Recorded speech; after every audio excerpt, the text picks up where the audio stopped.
Good evening and welcome to our infectious disease update for 2025. This is in partnership with Grampians Health. My name is Helene. I'm the Workforce Development Coordinator at West Vic PHN, and I'll be your facilitator for this evening. Alongside me is Jade, also with the Workforce Development team. I'd like to begin by acknowledging the traditional owners and custodians of the unceded lands and waterways. I'm dialing in from Wadawurrung country this evening. We recognise their diversity, resilience, and the ongoing place that First Peoples hold in our communities.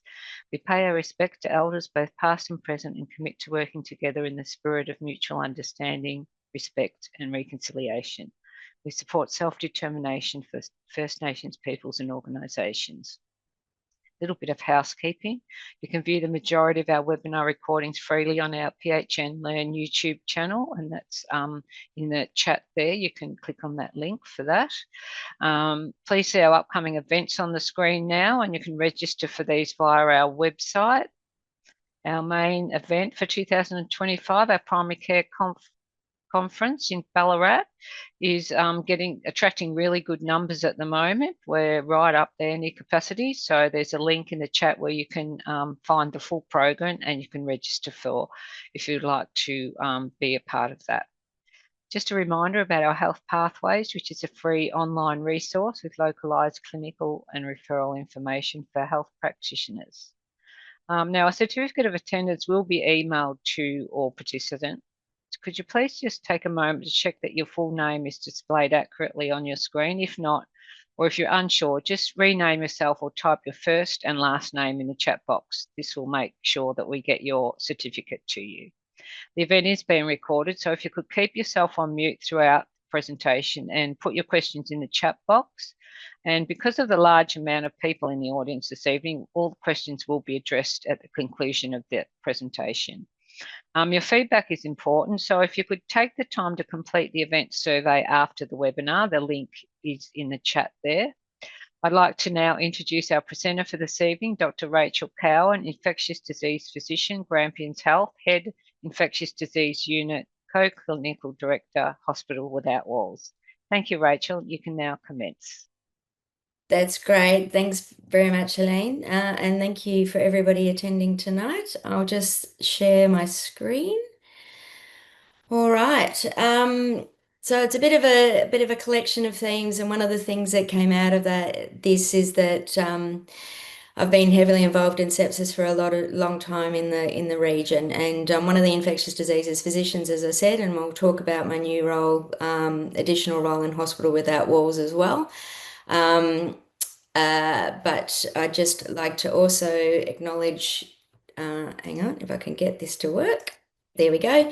The traditional owners, and I'm coming from the Wurundjeri Woi-wurrung people of the Kulin Nation, and pay my respects to elders past and present, and also to welcome Indigenous populations in the region as well. All right, so this all came about, or this presentation came about, is because I'm on the Safe Care Victoria steering committee and working group for sepsis, and we had a fantastic planning day a little while ago, and it sort of came up that maybe I should sort of present a bit about sepsis and my approach to sepsis and what we're doing around sepsis in Grampians Health. So always start with a patient story. So although this is an emergency, the person did actually present to their GP, but I'll briefly take us through the story. So it was a lady who got a triage category 3. She had right leg pain, some vomiting, diarrhea. She didn't have an awful lot going on, but she looked really well. Respiratory rate was up, her blood pressure was okay, and her heart rate was a bit up because she was in pain, but everything was fine. A little while later in the evening, she was reviewed by the emergency HMO, ongoing leg pain, looking really well, but still her observations weren't looking so great, but she was otherwise really good. She had quite a tender lower calf, but it was responsive to analgesia. Some white cell count a little bit elevated, and also IV fluids were then commenced. She was subsequently referred to the medical team for admission. the medical HMO, because her pain had settled, there was a definite focus on the nausea, vomiting, and diarrhea. And the thought was that she had bacterial gastroenteritis and was commenced on ceftriaxone and metronidazole. She still looked pretty well about 4 or 5 hours later. Respiratory rate was up at 24. Blood pressure was starting to sag. Was still afebrile. Lactate was quite high at 6.2, and she'd had just over 2 liters at that stage. She had an ED met call 3 hours later, and this is when she started looking unwell. So her respiratory rate was 26. She was crying, oxygen, blood pressure was 80, requiring the commencement of inotropes, and on further review, she was also hypothermic. So her lactate was 7.8, and reviewing the story and with her, it was determined that it was potentially also necrotizing fasciitis, and so the plastics teams were called. She had IV fluids,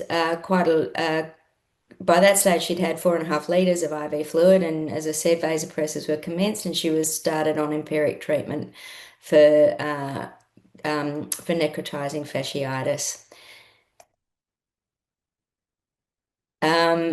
She was transferred to ICU and incredibly unwell. By this stage, her lactate was 10. She was intubated and rapidly increasing in her blood pressure support. In ICU, she reached maximal vasopressor support by about 3:45 that afternoon. The decision was made not long after that to remove active treatment, and she unfortunately died. Blood cultures flagged not long after that with group A streptococcus, and it was necrotizing fasciitis. So an incredibly sorry story. And I've seen this, I think, in every hospital that I've worked at as well. And I suppose the moral of the story is that it's one of those things that young people often look well until they don't. So you get sort of the elderly and they kind of grumble along and get worse and worse and worse, where the young person is able to physiologically look after themselves and deal with sepsis until they don't, and they kind of fall off a cliff. So the other thing is that sepsis can actually present with gastrointestinal symptoms, and I've had 2 or 3 people actually admitted under the gastro team in the setting of having a Staph aureus bacteremia. And the other focus is not to rely on temperature to diagnose sepsis.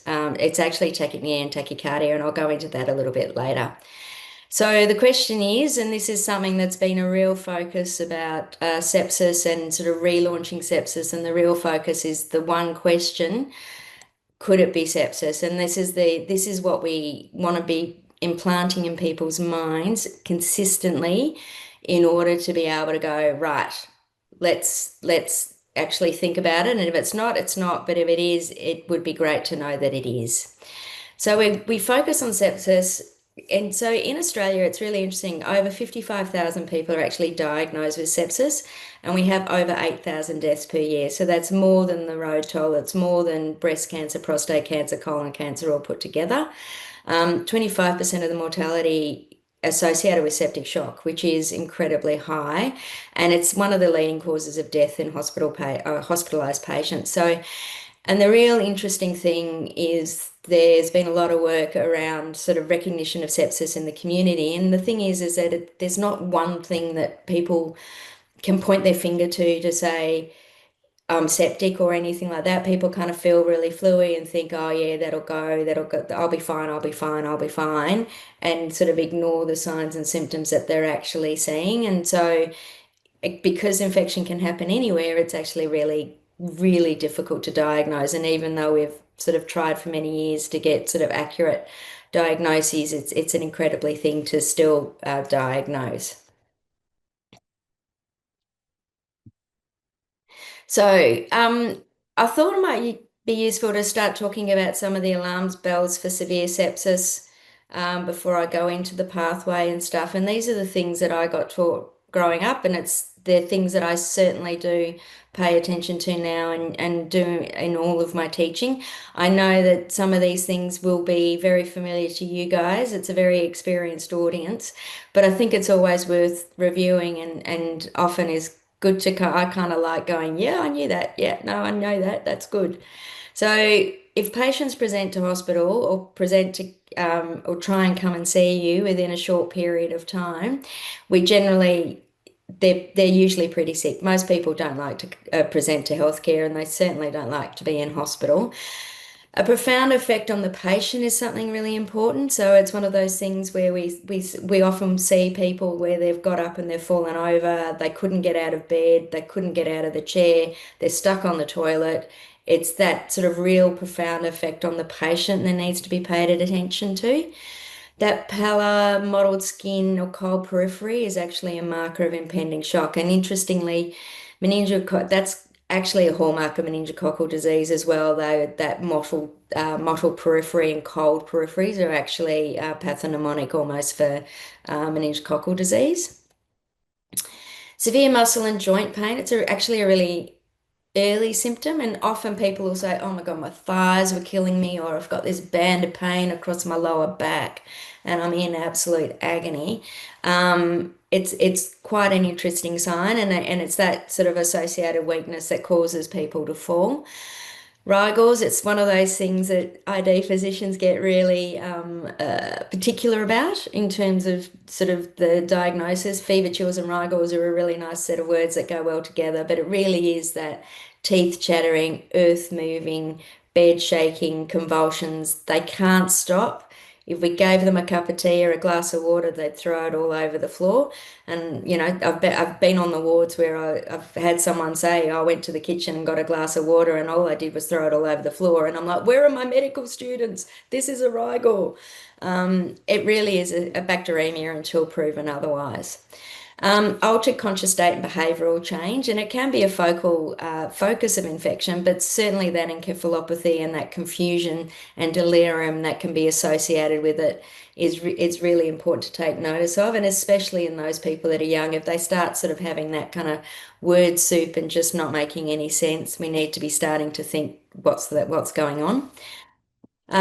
Repeated vomiting in the absence of diarrhea, it can be a marker of bacteremia, and it's one of those things that if you've got someone with gastro and they're vomiting, the vomiting will last 24 hours and that's it. So if that lasts any longer, then it's, is this sepsis? Is there some sort of CNS pathology and raised intracranial pressure? Is there something going on in their abdomen, like an obstruction or something else going on like that? Severe headache can be a false localizing sign, and I've certainly had people in the emergency department get a LP because their headache is so severe in the setting of sepsis, and I'm okay for them to get a lumbar puncture because it's one of those things that it's a really important differential. And usually when someone gets a headache with sepsis, and they have a fever, it's often associated with the fever. It's a really useful sign, and in the setting of meningitis, certainly it is the key feature. Everybody focuses on the sort of the neck stiffness and photophobia, but realistically speaking, with sepsis, with meningitis, it's the meninges surround the brain. You've got a ridiculous headache that you can't get over. So the other things that I look at, beware the recurrent fever. So things may have progressed. So like someone's been feeling rubbish for weeks to months, they're starting to get fevers, they're starting to get drenched in sweats, and it's getting more and more, and start rigoring, and it's starting to get more and more frequent.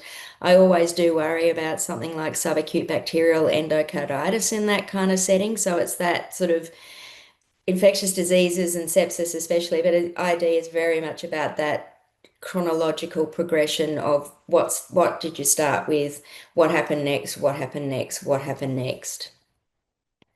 Unexplained rash. We all know about the sort of the hemorrhagic and the non-blanching petechial rash in the setting of meningococcal disease, but it can also be an association with toxic shock syndrome from Staphylococcus or Streptococcus. Sore throat and dysphagia with a normal looking throat. It's one of those things that someone with epiglottitis, even though their throat looks normal and they're talking about severe pain, they'll go from sort of chatting to you and speaking with you to being needing to be intubated within sort of 3 or 4 hours. So really important to kind of, okay, this doesn't make sense to me. Recent surgery or medical intervention, and I always say if you're going from manky outside to clean inside, there's always a chance that you're going to introduce an infection. And certainly, one of those things is also around sort of joints and particularly prosthetic joints. If they've got, even if it's, from years ago or whatever, if you've got a red hot angry joint and there's a fake knee in there or a prosthetic hip in there, I do recommend just don't give them antis, just send them straight into hospital. Pain out of keeping with cellulitis. Necrotitis and fasciitis is really quite scary. And it's one of those things that can cause quite significant sepsis and can progress really quickly. It has, without surgical intervention, it's a surgical issue, but without surgical intervention, we know that it is pretty much 100% fatal. And it's not that red hot angry leg that you see with cellulitis. It really is very much kind of a dusky kind of pink color, but you barely even touch the skin, and they're kind of trying to punch you in the head because they're in so much agony. And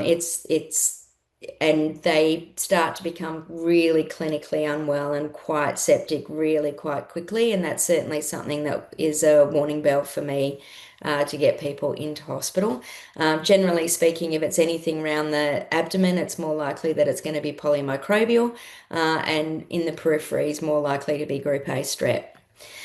One of my favorite sayings, which I think is going to be on my tombstone, is pain is your friend in ID. So back pain or neck pain, we need to be thinking if they've got someone, even if they have grumbling back pain and it kind of grumbles and then suddenly increases, and there's also a fever associated with it, it's osteomyelitis, discitis until proven otherwise. And certainly around an epidural abscess, you don't actually need neurology to have an epidural abscess, and the focus is really that they just can't get comfortable. No matter what they do and what pain relief they actually take and analgesia that they can't actually get past the pain. And focal pain, generally means that's where the infection is. Like there's a guy, there was a bank robber called Mr. Sutton, and Mr. Sutton, the police asked him, "Why did you rob the banks?" And Mr. Sutton said, "That's where the money is." So generally, focal pain often means focal infection. So Think Sepsis Act Fast was where it all began, and it really was a Better Care Victoria, which is now under the auspice of Safer Care Victoria.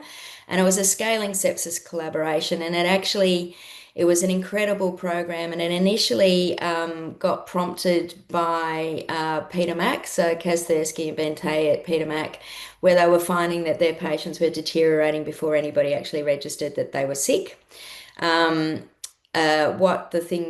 What the importance of the clinical pathway is that it reduces variation and empowered all the team members. So in Peter Mac, it was a nurse-led initiative. And I'll go through the steps, but it was then rolled out at Royal Melbourne Hospital, and then became in 2018 a hospital-wide program that was rolled out across 11 centres. Most of those were actually rural and regional hospitals, and I really love it. It recognises the signs of infection and risk factors. It was based on the SIRS criteria, so temperature, heart rate, respiratory rate, and white cell count, but also took into account low blood pressure, mental state, and lactate. And the red side is all about MET-Call criteria. It guided the first 6 hours of sepsis and sepsis management, and it included empiric antibiotics. And we took those antibiotics that were suggested from Royal Melbourne Hospital and actually tailored it to our region, because we don't see the resistance patterns that they do in Melbourne. So we certainly tailored them to our what we actually see. And it's all about referring on as well. So referring to ICU, referring to surgery, referring to ID, referring to get them transferred to somewhere else as it was actually needed. It all was focusing around 6 key actions in 60 minutes. So I was looking at administering oxygen, It was taking 2 sets of blood cultures before antibiotics.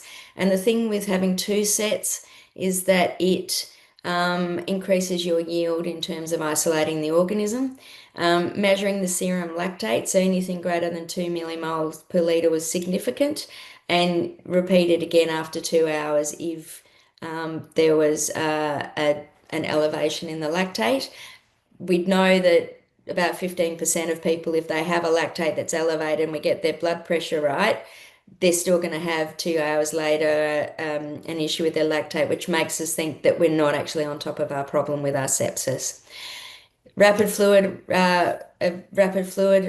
resuscitation, IV antibiotics within 60 minutes, and then monitoring and reassessing over that 6-hour period. So when we were rolling it out, one of the things that we did when we rolled it out, we piloted it at a surgical ward, a medical ward, and the emergency department. We then rolled it out at subacute and then whole of hospital.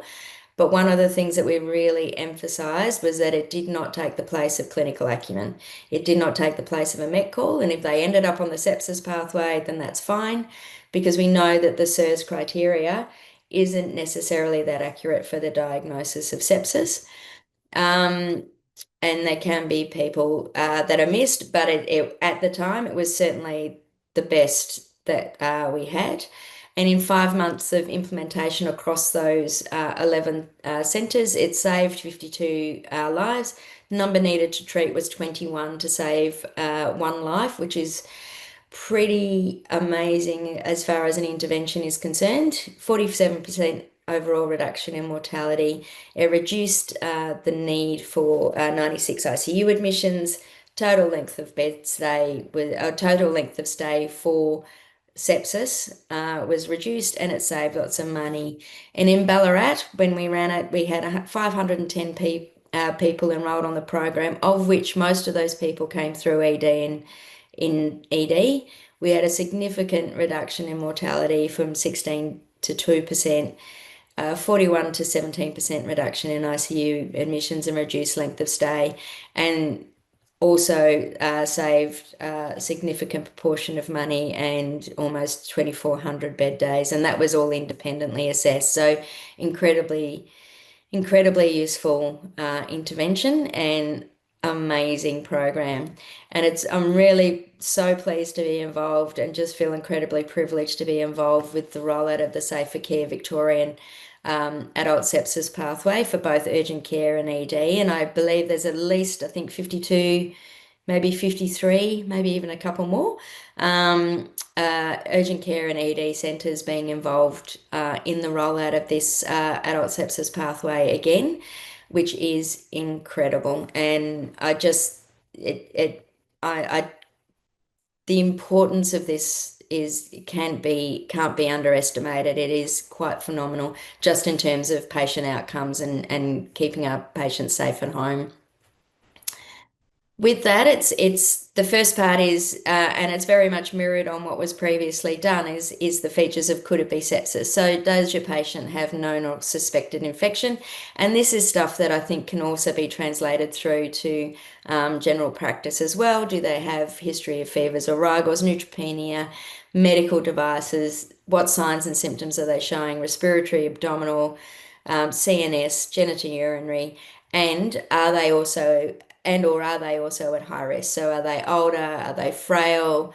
Are they Aboriginal or Torres Strait Islander? Are they immunocompromised? That kind of thing, where it's asking that question. This person is unwell. Could it be sepsis? As one of the first thought bubbles that people have when someone presents to healthcare.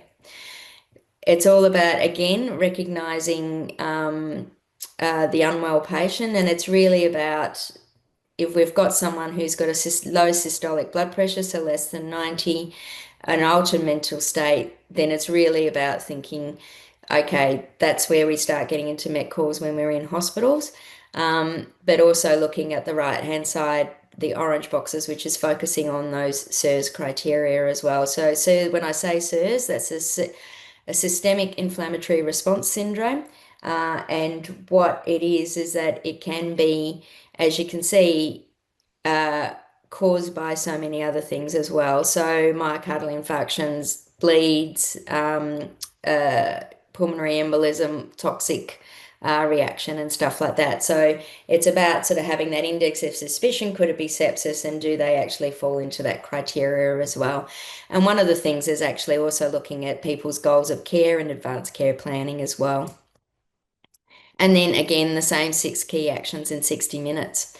The sepsis pathway for Safer Care Victoria also has adult sepsis pathway recommendations as well. Again, it's all based on the Therapeutic Guidelines, and that's certainly been updated. And I'll go into a few of those updates that might be useful for you guys later.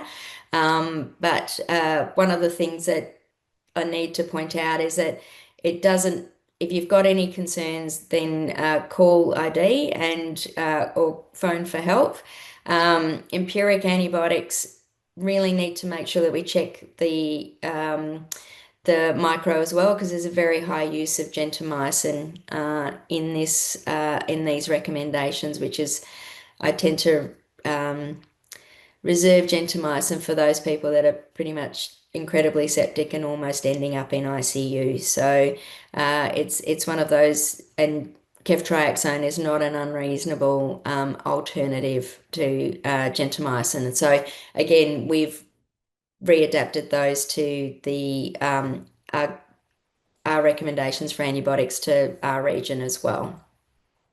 This is our pathway, Grampians Health Adult Sepsis Pathway. It's taken a bit to get it there, and we're at the printer and we're at the pilot stage, which is really exciting. And an enormous shout out to Elle McIntyre, who's been great in terms of getting this up and running, and also all of the we're rolling it out at the ED and urgent care centres we're in the process of trying to roll it out just to pilot it. And thank you so much to, just doing a shout out to the Grampians Health ED and urgent care centres for their enthusiasm, and also sort of ICU units as well in terms of helping us develop this too.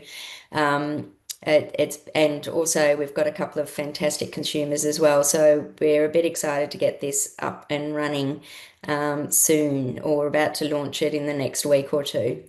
The thing that's different from what we've done, so we've got the same front end in terms of, signs and symptoms of infection and risk factors for infection, but one of the things that we've done, instead of using the SIRS criteria, is using the National Early Warning Score. And it's not a new score, so it was initially created by the UK NHS Royal College of Physicians in 2012, and it was updated in 2017 as a universal scoring system. It's been rolled out all across the UK. It's currently being rolled out across WA at the moment. I'm enthused about seeing how we go. Here, it's also being piloted with the AMBOs as well, in terms of them being able to assess their own patients as far as could this be sepsis, or could this be some sort of deterioration. So the important thing is that this early warning score is not just for sepsis, it's for deterioration. And certainly in the UK, they've had a 50% reduction in mortality associated with cardiovascular disease, and 30% reduction in relation to sepsis. So it's a way to measure clinical deterioration. The update in 2017 included oxygen parameters for hypoxia and conscious state to make it much more accurate. It standardizes the assessment and language around deterioration. And so, the AMBOs can walk into an emergency department and go, new score of 7, and right, bells and whistles, we've got sepsis. And by the same measure, and I will discuss the use in general practice, the same kind of concept is that you can have that same language and it automatically puts an alert in your mind. It's based on 6 physiological measures that we normally measure in hospital, but also we can easily measure it in the general practice as well. So it's pulse rate, blood pressure, respiratory rate, oxygen level, temperature, and conscious level. In the hospital, it's used as a track and trigger, so it's something that you can calculate at each set of observations, but also that it If we see a deterioration or a change in the score of 2, and I'll go into the score and how it's measured, we know that that person's starting to deteriorate, and it gets people involved and interested in, okay, what's going on with this person? And then we calculate an aggregate score, gives an accurate measure of severity. It's been validated in hospital and ambulance settings over in the UK, and because we're actually using things that are easily measured, it's very good for those smaller regional centres as well. So that's what it looks like on our pathway. So it's all about looking at, so the first point of call is the respiratory rate. So obviously normal is 12 to 20, as everybody knows. The most important thing is that everybody thinks about a fever and that you can only have sepsis if you've got a fever, and that's not true. Only 70% of people with a fever will have sepsis, 13% will actually be hypoactive delirium. So it's those hypoactive, hypothermic, sorry, not hypoactive, hypothermic individuals that are under-recognized and actually do poorly because we're relying on temperature. The thing is, tachypnea is a first sign of impending doom, because if we are becoming hypoperfused, we are we get lactic acidosis, we increase our acid, we become acidotic. The best way to get rid of our acid is actually to blow it off. So it's that whole thing where we can actually blow off that acid. And so tachypnea is a really sensitive sign of sepsis.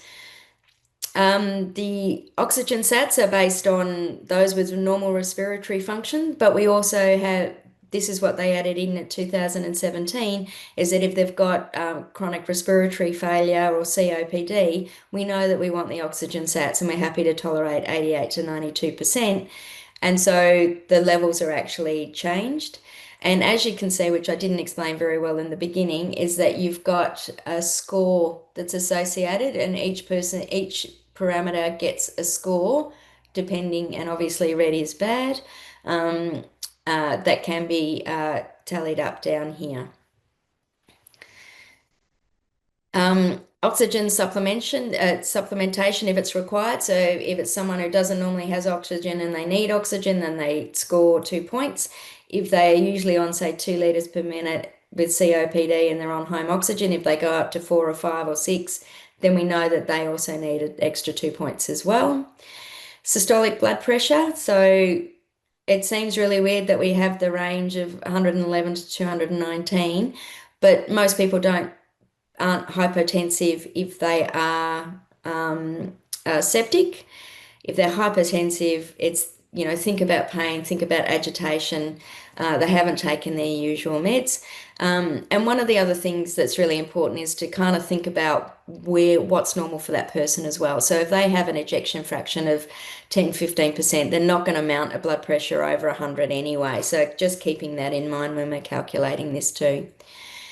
Heart rate tachycardia is also the other most important, most sensitive sign for sepsis. So it's about 99% in those with tachypnea, and about 97% of people with sepsis will have tachycardia. Consciousness, which was also added, is also very important. New confusion, they're unresponsive, and so they're not responding to the pain. They're only responding to pain, they're only responding to voice, or they're unresponsive. Excuse my formatting there. That's a really accurate sign of consciousness as well. And then finally the fever, where we're febrile or we're hypothermic, and I've already addressed that. So we calculate the new score and then we respond according to that. So if it's scored 1 to 4, continue ward-based review, purple score or with any of those 3 point parameters needs attention. When we're starting to get to 5 or 6, we're looking at clinical deterioration, and it's a rapid review. And then if it's 7 or more, it's bells and whistles, and it's a med call, and it's sepsis. Excuse me. So our trigger is greater than or equal to 5. So they're at high risk of rapid deterioration, and it doesn't mean it's sepsis, but the pathway is activated at that stage. If they are a febrile neutropenic, then they'll automatically get that pathway activated. But if it's greater than equal to 7, we think about sepsis. If we go back to that patient earlier, excuse me, we can see that when she walked in the door, her news score was 6. And then when she was assessed about an hour or so later, it had gone up to 7. So it's one of those things that we can see that it may well have made a difference if we had been assessing her or thinking about it and asking that question, could it be sepsis? So getting back to what you guys face in general practice, it's incredibly challenging in terms of working out who the unwell patient is, assessing the patient, identifying the relatively unusual, well-recognized acute presentations, then responding and providing interventions as you need them, and then effectively communicating your assessments. It's challenging for you guys to work out exactly who's well, who's not well, who do you need refer through. And I always say a good GP is worth their weight in gold, and I really do mean that. I think you guys are doing an amazing job in very, very challenging circumstances. So there hasn't been a great deal of work, but there's been a little bit of work looking at using the news score in general practice.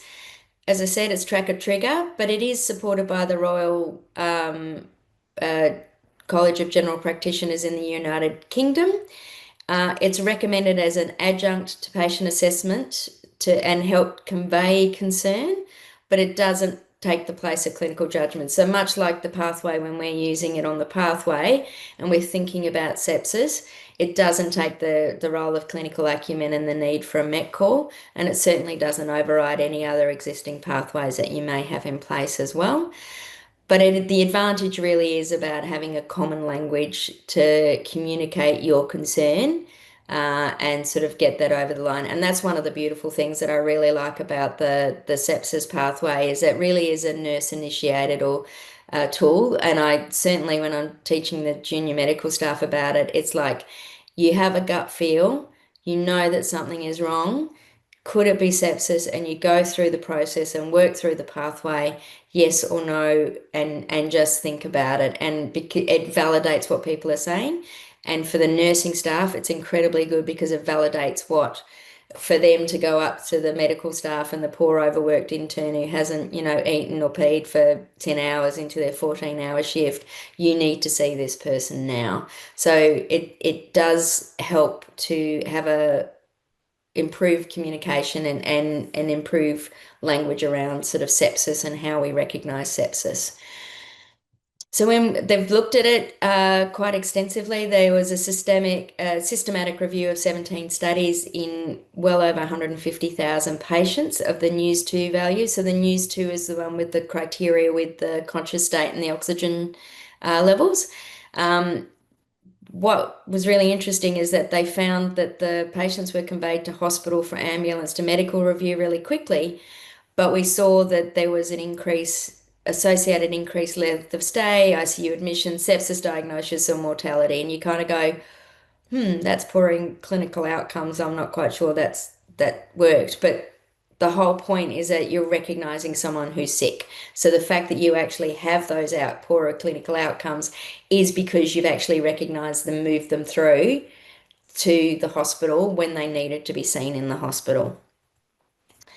And the advantages, as I said, it's not disease specific. As I keep saying, it's not just for sepsis, it's clinical deterioration as well. You don't need expensive technology. You don't need an iStat machine. You don't need a lactate or a great expertise. You just need to have that ability to take a full set of obs. And I keep going on about common language. So when they've actually looked at it in the real life implementation, I thought this was a really nice study. It was done in 2015 with the original news criteria, not news 2, but 5 million population across the west of England. GPs referred with news or shared if they could do it, or if they couldn't calculate it, they gave a full set of observations to the ambos for calculation or to the hospital for calculation. And they actually found that they had the lowest mortality in patients with suspicion of sepsis across England after rolling this out. So it's incredibly useful. And again, higher scores correlated with poorer clinical outcomes, but an improved system response. Some of the issues about using it in the community, though, is that obviously you can get falsely reassured of a low news to value. And I guess the whole thing is that it is that track and trigger thing that we use it for in the hospital, that it can, because you're tracking over time, you're not just doing sort of a point prevalence kind of thing. But any concern about patients' clinical condition should prompt urgent review, irrespective of what the news Q score is. Patients at the end of their life or can have a raised news as well, and so there could be inappropriate admission, but less likely. And as I said, clinical judgment is the key. So people with and also people with raised baseline news may trigger an inappropriate admission as well. So clinical judgment really is the key around this.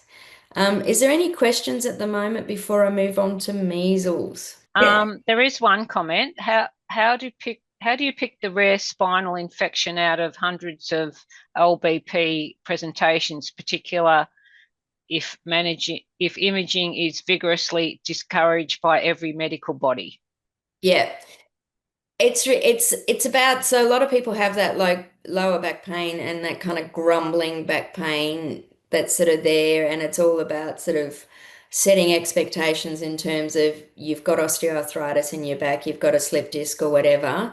You need to sort of, there's an element of having to live with it. There's, Pilates, strengthening the core, hydrotherapy is other stuff. But in terms of sort of working it out, it's having a sudden increase in back pain. So they've injured their back, but increase in back pain, and then they start becoming unwell. So they start getting a fever, they start becoming really unwell, and start looking like they're becoming septic. But certainly when I'm teaching, it's increase in back pain above what their baseline is, and a fever or clinical instability is osteomyelitis until proven otherwise. And that's when I'd send them into the hospital to get investigated.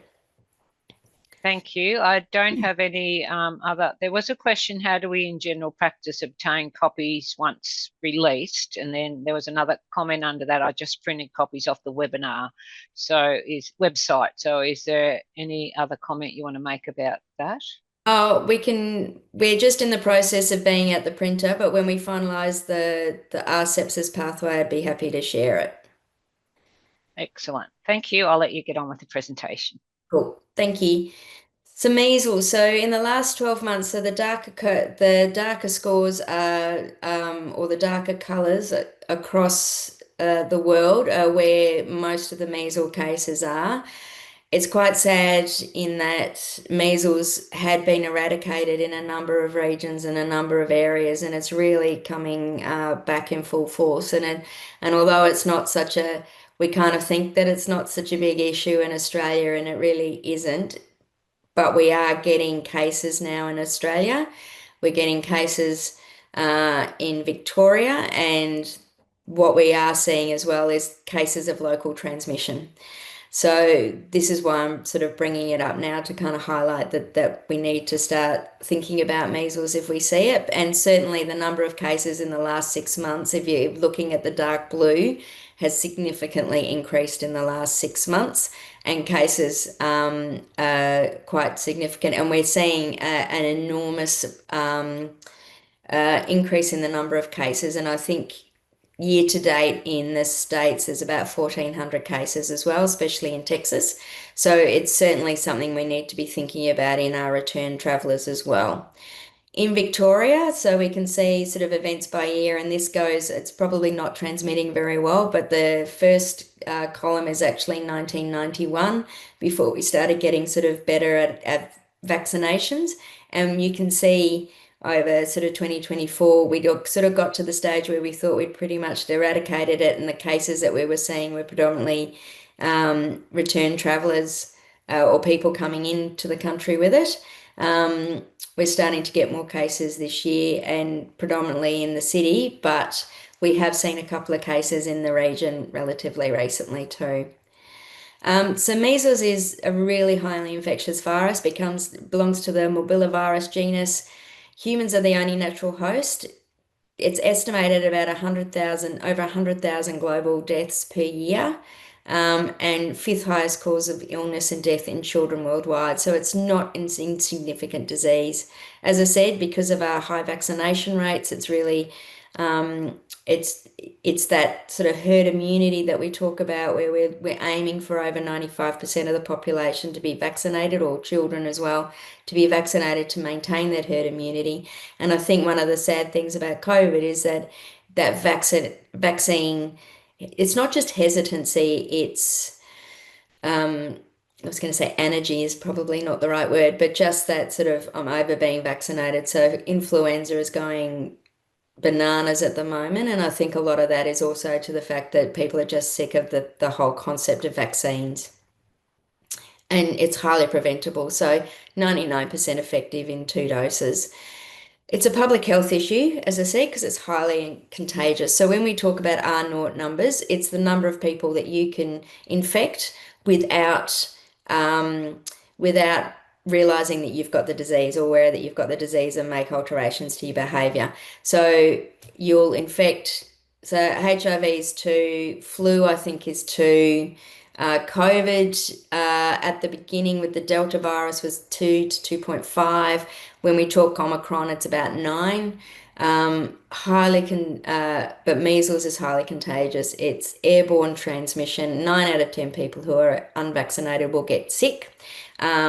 And it's really easy to get sick. And it's one of those things that people will turn up to your practice and be sitting in the waiting room before they see you.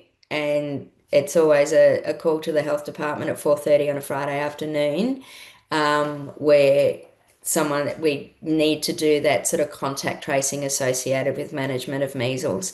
It's a Group A notifiable disease, so it's immediate call to 1300 651 160, and it's all about contact tracing.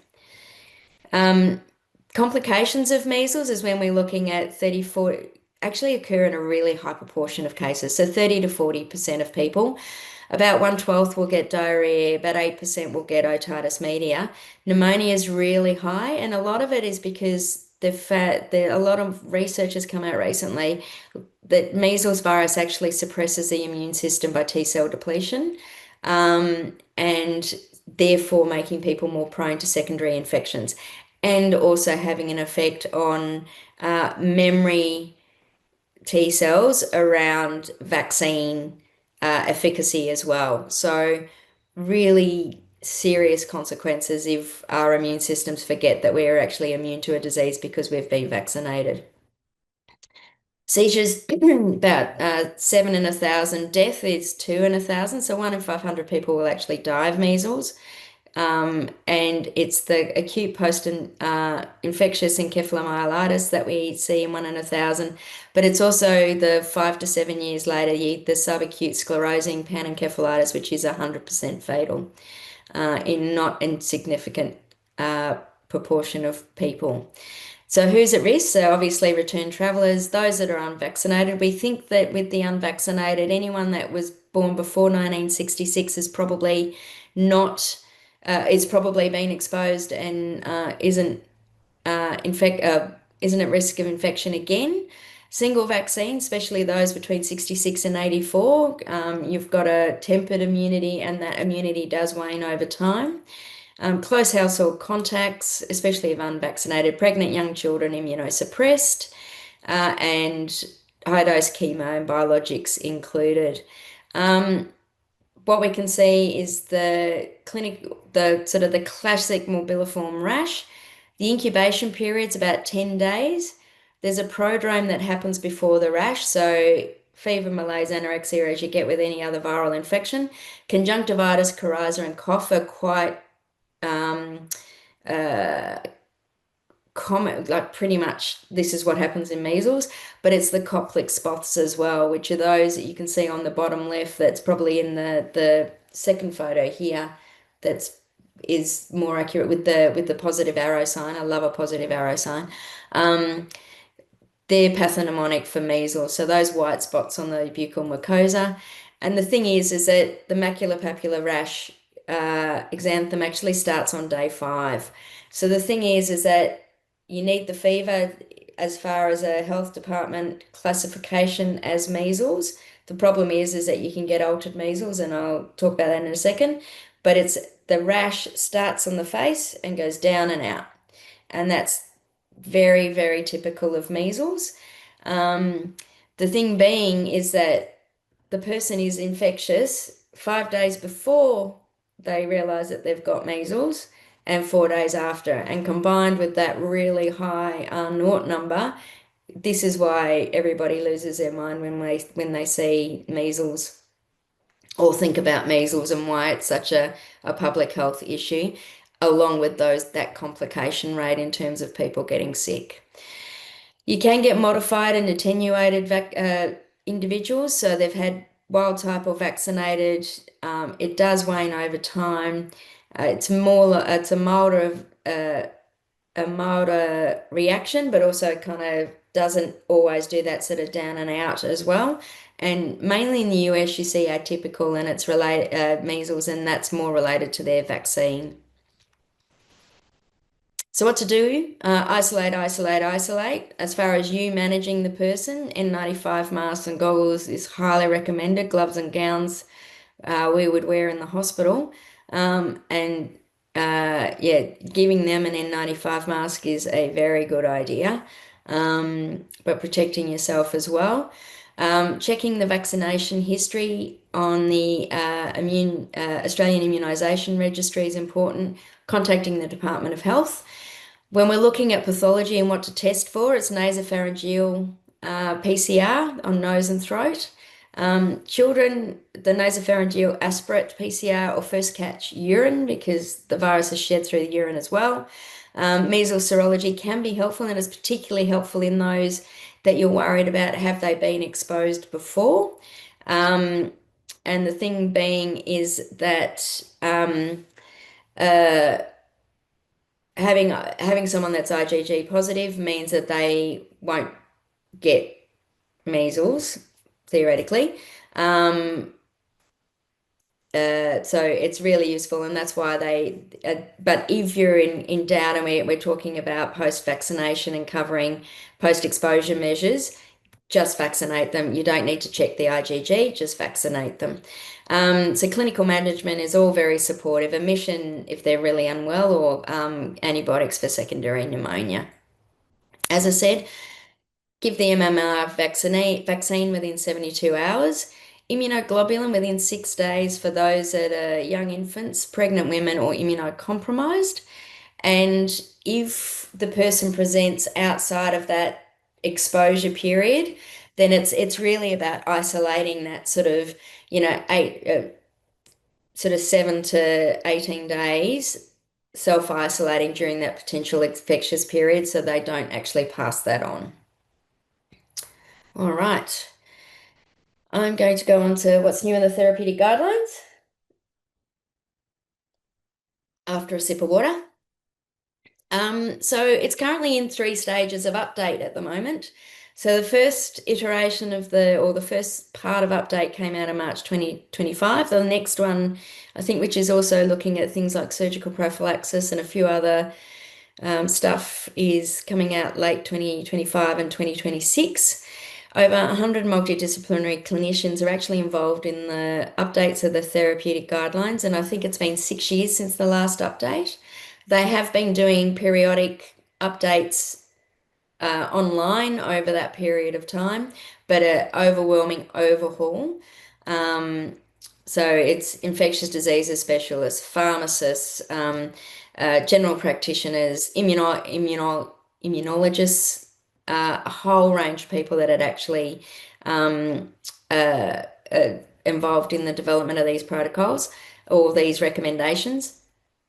The first release actually contains over 200 existing new clinical topics. I'm not going to go through each one today because I think I would bore you all senseless. Hope I'm not doing that right now. One of the really important things is that if there's something about adjustment for renal function, as opposed to having to go to the table, and it's like my favorite part of the guidelines, and I still refer to it every time I have someone with impaired renal function. It's a direct link to that drug and their recommendations. The guidelines, one of the things that they're acknowledging with the development and the revamp especially, is that the guidelines are too large for us to actually think about memorizing any of it. And I certainly do refer to the guidelines at times myself. So it's probably a good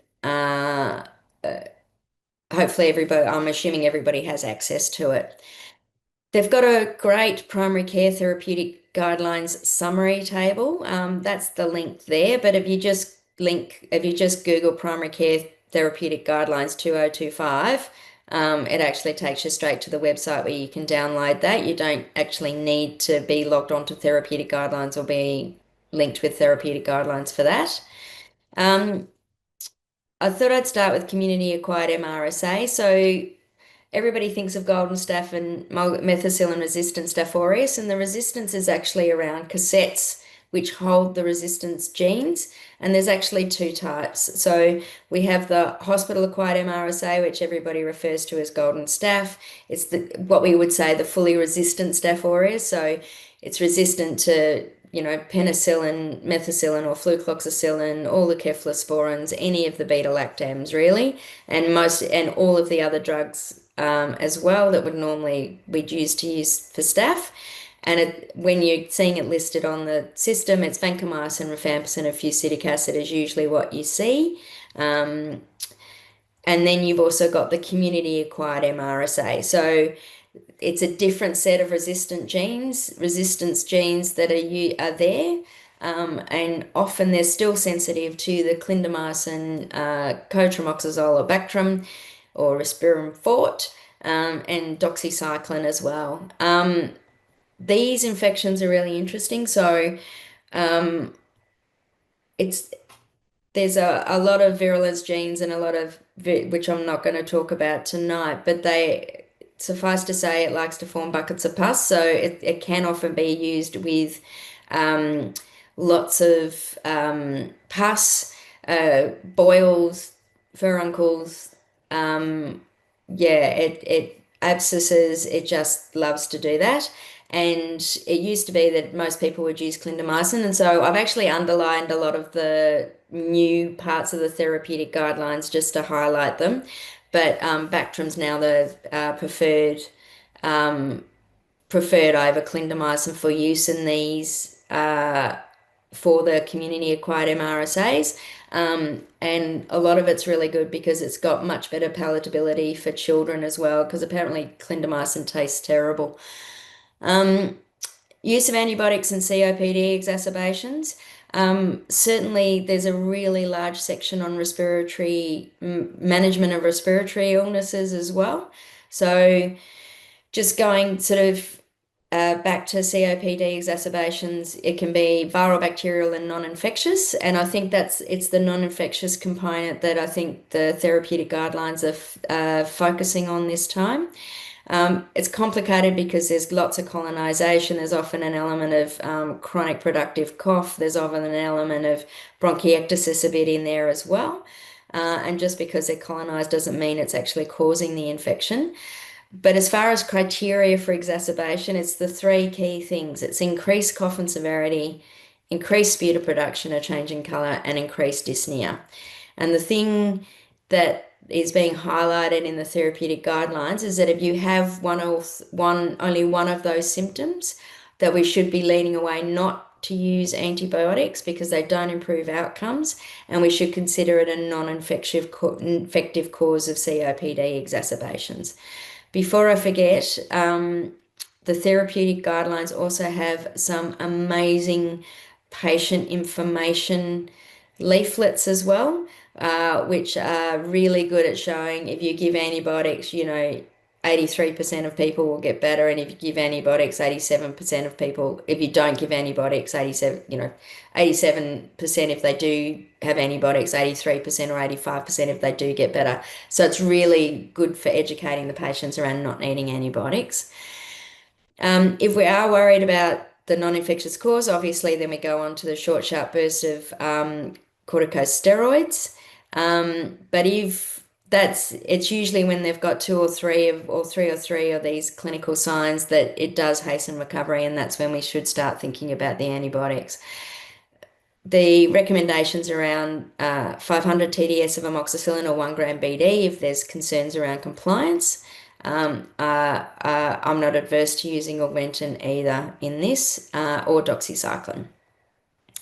They've got a lot on low severity community acquired pneumonia as well, particularly in the community and also in residential aged care facilities.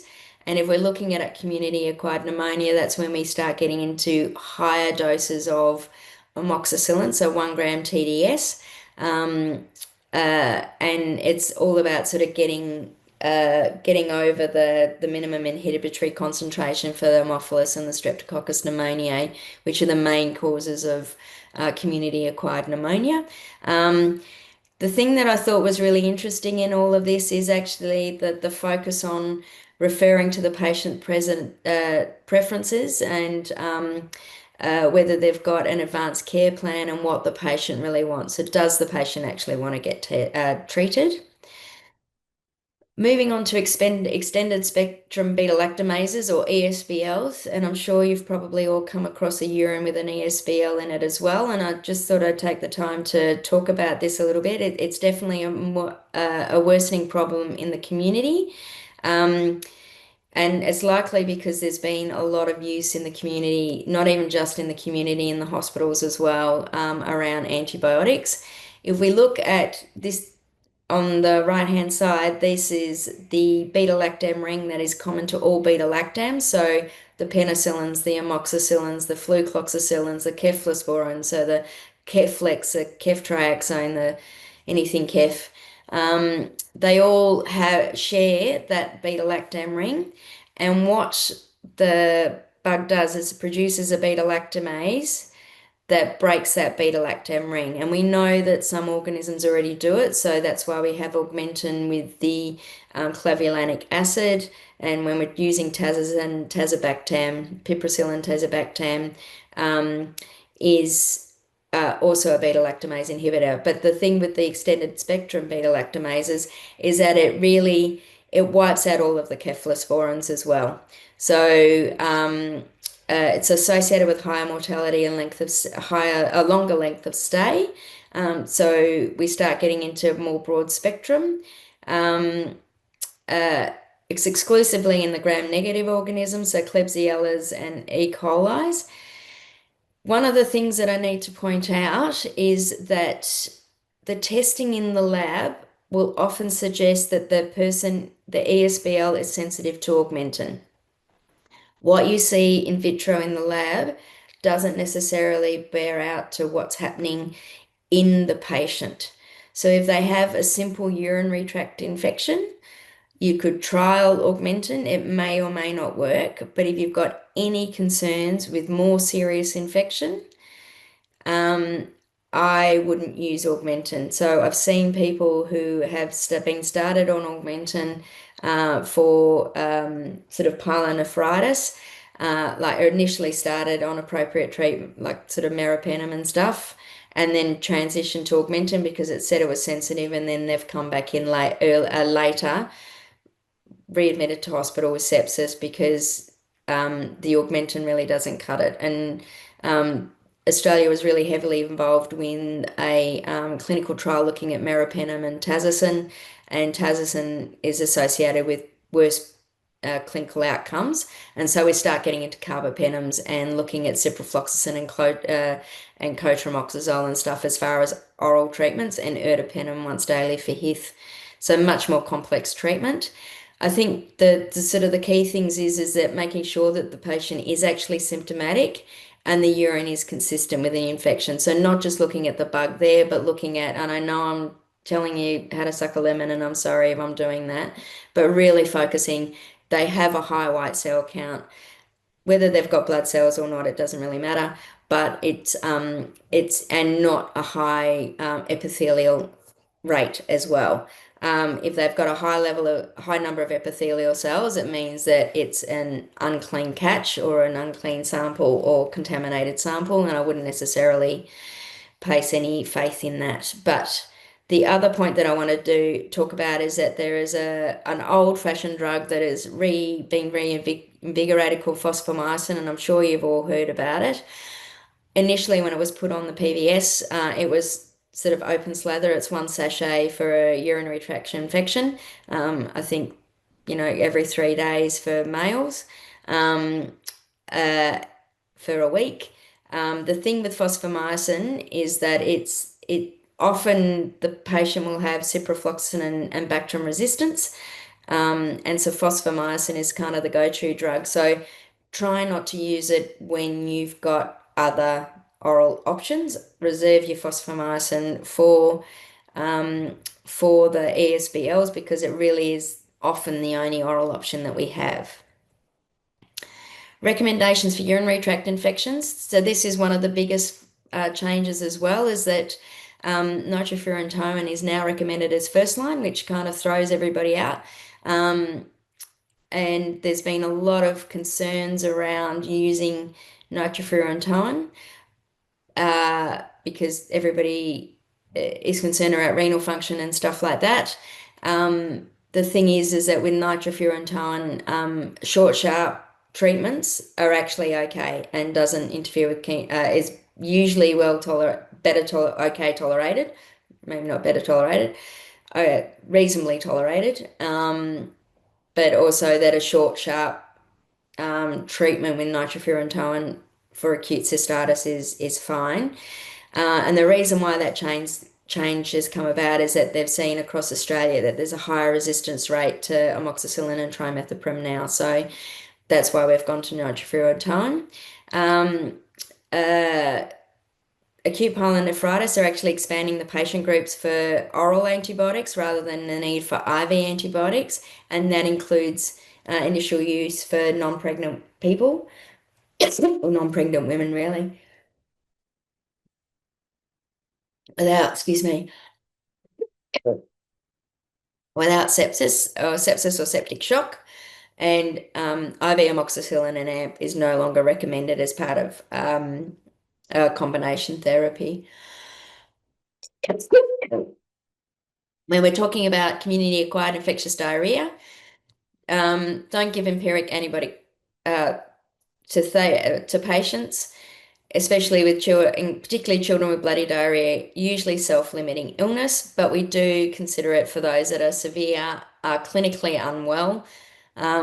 If you've got a young child, then under 3 months, then I'd refer them to hospital. And if they're immunocompromised, I would also commence treatment. Clostridium difficiles or Clostridioides difficile, or C. diff for the cool kids. The way I kind of remember, so the interesting thing is, and we know that it's associated with hospital stay, immunosuppression, all of that kind of stuff, but it's also associated with antibiotics, and it can be up to 3 months beforehand. So 10% of people 3 months beforehand. It's the cotrimoxazole, coamoxiclav, so the augmentin, the ciprofloxacin, the clindamycin, the Keflex, the kefazole, and so any of the C drugs. It's an easy way to remember. All antibiotics can do it, but predominantly those ones. And there's been a lot of changes around management around whether it's first episode or recurrent disease.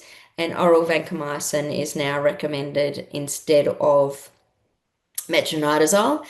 I haven't checked, but previously you'd only been able to get vancomycin on the PBS in the setting of pseudomembranous colitis. So I don't know whether there's been an associated change with PBS, but vancomycin is better. Really need to stop a PPI as well, because PPI obviously raises the pH in the gut, and that increases the chance of recurrence. Syphilis increasing prevalence in the community. And that topic has been extensively updated, and I'm not going to go to it in detail, but it's got some nice charts and tables in terms of deciphering um, uh, syphilis serology, which still makes my head hurt as well. It's about checking response in 3, 6, and 12 months and looking. They will always have an increased TPPA or any of the other antibodies as well, depending on which lab you're using. But the RPR is really the one that we monitor treatment with. Fourfold decrease, document the treatment, and then we consider treatment failure. There's a lot more guidance around this. Fourfold decrease doesn't occur, or if the RPR increases. This is one of the most important things about the syphilis as well, is that the antenatal screening has actually changed. We know that it leads to severe complications, stillbirth, premature deliveries. In Australia, about 20% of syphilis in women, in pregnant women in 2024, 20% of all the syphilis cases that we saw in Australia occurred in pregnant women, which is horrifying. And a lot of that is because what we've previously done is just tested at the first antenatal visit and haven't really thought about it afterwards. But the recommendations are now minimum of 3 times in each pregnancy. So first antenatal visit, 26 to 28 weeks, and 36 weeks or at birth, to try and capture that, because we're finding that there are babies dying and babies being diagnosed with congenital syphilis because we haven't done further testing during the pregnancy. And we know increased risk of infection. I'm not going to read all of those. DoxyPEP, this is a new concept as well, post-exposure prophylaxis for HIV, and I like to say it's the 3-2-1 rule. So within 3 days of sex, 2 doxycyclines once. Studies have shown that there's a 50% reduction in syphilis and chlamydia and 30% reduction in gonorrhea. So it's those post-exposure prophylaxis, those on post-exposure prophylaxis or pre-exposure prophylaxis that you are giving for with emtricitabine and tenofovir anyway, I would be offering them all DoxyPEP as well. Didn't write it down, but I'm not adverse to giving a month's supply with a month repeat for them to be able to monitor this themselves. I think it's absolutely a game changer in terms of what's happening with syphilis, chlamydia, and gonorrhea. It'll be really interesting to see what's happening over the next few years from an epidemiological perspective. Antibiotics in children. 6-hourly dosing is really hard, so they're now saying increased dose at 8-hour dosing, and also doxycycline's okay to use as well. It used to be thought that there were issues around tooth discoloration and enamel hyperplasia and bone deposition, but short, sharp bursts of doxycycline's okay. RSV vaccination, someone sent through a query about this. It is controlled by the government and it's only available on a private script. And Victoria did vaccinate against aged care residents in public nursing homes. Unfortunately, it's not available in private nursing homes and won't be available, or this program won't be available into next year. However, it may well be listed on the National Immunisation Program, and I really hope that it is sooner rather than later, because it's a really nasty disease, even in the fit and well person. The maternal vaccine is on the National Immunisation Program, which is great, and I'm really pleased to say that the monoclonal antibody for neonates is again planned for rollout is again planned for next year, which is great because it was being piloted this year, and it's been so successful at reducing RSV presentations for kids and neonates into hospital that it's a worthwhile thing to continue. And I'm not sure if anybody's seen the news, but the Prevnar 20 pneumococcal vaccine has just been listed as well on the National Immunisation Program for infants too. Just going on, just so we've got some time to answer some questions. Just letting you know that I'm hoping you guys know this, but Grampians Health have an infectious diseases team. I'm one of 7. We are available for a 24-hour, 7-day-a-week service. inpatient, outpatients in the GP practice. We're happy to provide any advice for infectious diseases in the region, so please give us a call. You will get a consultant on the end of that phone, 0428 493 084, or a combined email address as well. One of the things we do recommend or ask you to do when you're referring into us, if you're sending in a referral through to clinic, is that if you've got anyone with a new diagnosis of HSV, oh my God, HIV, can you please give us a call? And especially if you've got concerns around tuberculosis as well, because these are public health, not just the public health implications around these new diagnoses as well, but it's also around the counselling around new diagnosis. And although it's HIV is very treatable nowadays, one tablet once a day, same life expectancy as the non-infected population. It's still an incredibly stigmatized and depressingly stigmatized disease. But it's really it's really important for us to alleviate some of that panic that may happen associated with a new HIV diagnosis. And in the MSM population, we're seeing a reduction in transmission, but it's certainly going up in the heterosexual population. And just to let you know that there's also a new initiative called Hospitals Without Walls that's happening at Grampians Health, and I'm one of the 3 clinical co-directors or co-clinical directors. We recognise that there hasn't always been the best communication between hospitals and regional GPs, and we're looking to change that. I have been saying we are L'Oreal. It won't happen overnight, but it will happen. And it's a long-term vision around 3 to 5 to 10 years to improve patient management and care at home or closer to home.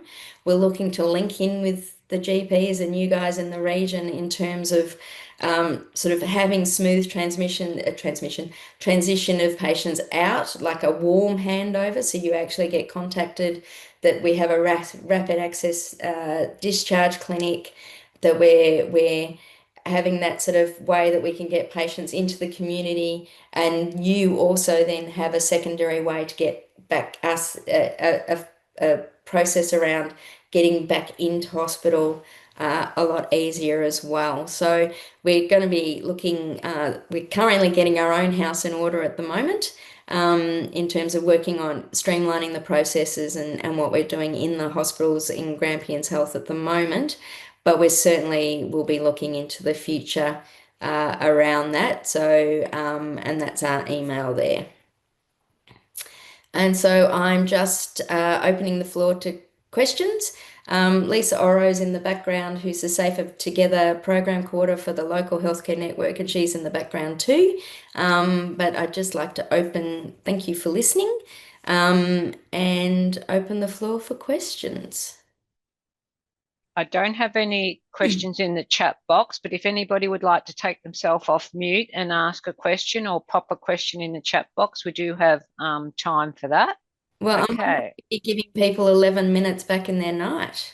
Yes, thank you, Rachel, and thank you everybody for attending. Please fill out that evaluation.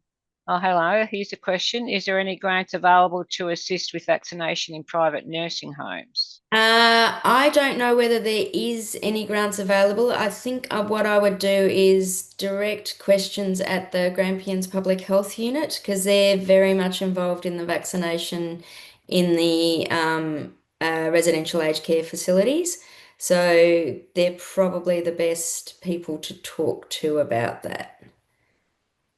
Okay, thank you. Okay, if there's no more questions, we'll finish that for now. Thank you, Rachel, very much. And thanks for listening. That's okay. And if anybody's got any other topics in infectious disease or otherwise, please pop them in your evaluation, and we can address them this year and next year. Thanks, Rachel. Thanks, everyone. Thanks, everyone. Bye.